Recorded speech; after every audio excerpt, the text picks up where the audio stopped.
আসসালামু আলাইকুম বন্ধুরা, আশা করি সবাই ভালো আছেন। আজকে আবারও চলে এলাম জাফলং। আজকে আপনাদের ঘুরে দেখাবো জাফলংয়ের বর্তমান অবস্থা। চলুন তাহলে ভিডিওটি শুরু করা যাক। জাফলং আসলে প্রথমে এই জায়গাটিতেই আসা হয়। এখানে পাহাড় আর আকাশের সাদা মেঘগুলো একসাথেই দেখা যায়। হেমন্তকালে প্রায় সাদা মেঘগুলো নীল আকাশে তুলোর মতো ভেসে বেড়ায় এবং শরৎকালের কথা মনে করিয়ে দেয়।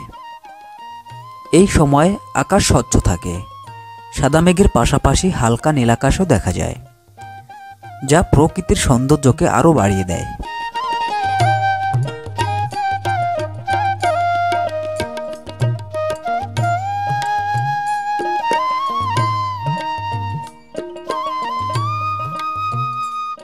এখানে আসলেই দেখতে পাওয়া যায় পেয়াইন নদী আর পাহাড়ের গর্ভে লুকানো রহস্যময় সৌন্দর্য। এখানে জীবনানন্দ দাশের কবিতা যেন জীবন্ত হয়ে ফুটে উঠেছে। এ যেন বাংলার মুখের এক অমর ছবি।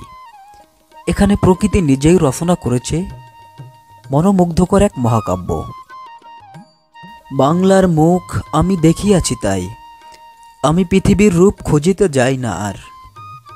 এই কথাগুলো সিলেটের পেয়াইন নদীর তীরে দাঁড়ালেই কানের ভিতরে ফিসফিস করে বাজতে থাকে আর হৃদয়কে কাঁপিয়ে দেয়।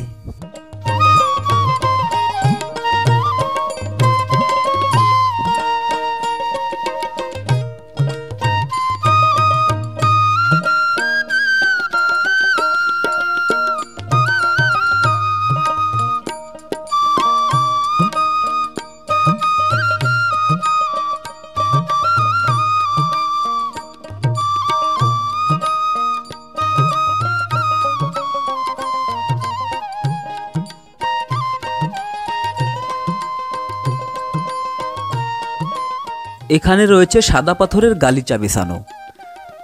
যত দূরে তাকাবেন শুধু সাদা পাথরই দেখতে পাবেন।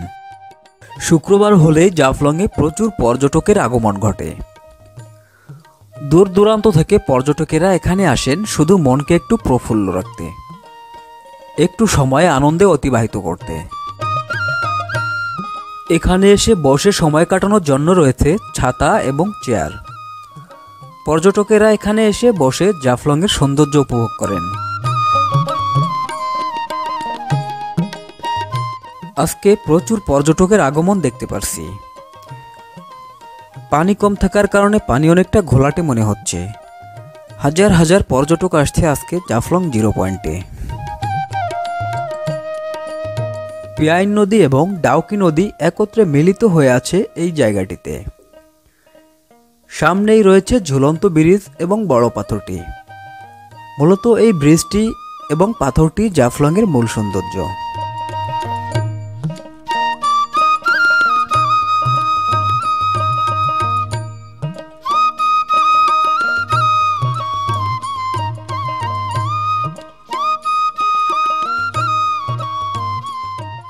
ভারত এবং বাংলাদেশের সীমান্তে দাঁড়িয়ে অনেকেই প্রিয় মুহূর্তগুলো ক্যামেরাবন্দি করে রাখছে।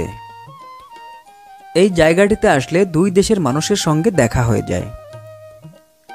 এই জায়গাটি আসলে দুই দেশের মানুষের একটি মিলনস্থল বটে।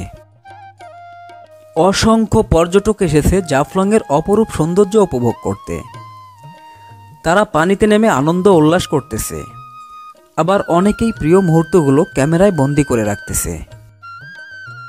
ক্যামেরাম্যান তাদের ছবি তোলার সময় দেখিয়ে দিচ্ছেন তার প্রিয় স্টাইলটা, কিভাবে ছবি তুললে ভালো হবে, কিভাবে দাঁড়ালে ভালো লাগবে।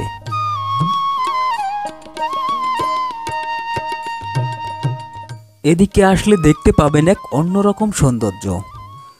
পাহাড়ের কোল ঘেঁষে ডাউকি নদীর পানি পেয়াইন নদীর পানির সাথে মিশে চলে যাচ্ছে।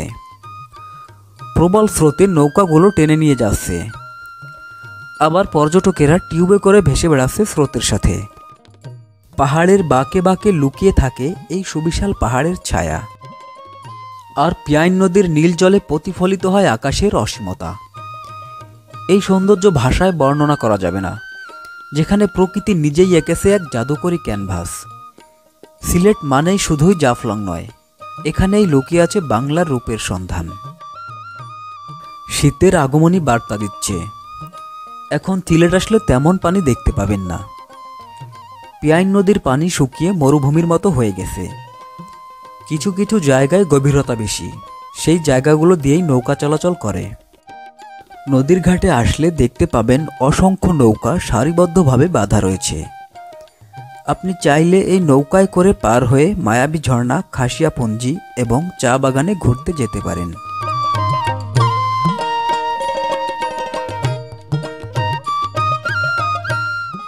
যারা গোসল করবে তাদের পোশাক চেঞ্জের জন্য এখানে কাপড়ের তৈরি কিছু ছোট ঘর রয়েছে। যাদের প্রয়োজন তারা এখানে এসে ড্রেস চেঞ্জ করতে পারবেন। বন্ধুরা, আজকের মতো জাফলং থেকে বিদায় নিচ্ছি।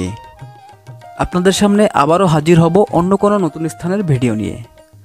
ততক্ষণে ভালো থাকুন, সুস্থ থাকুন।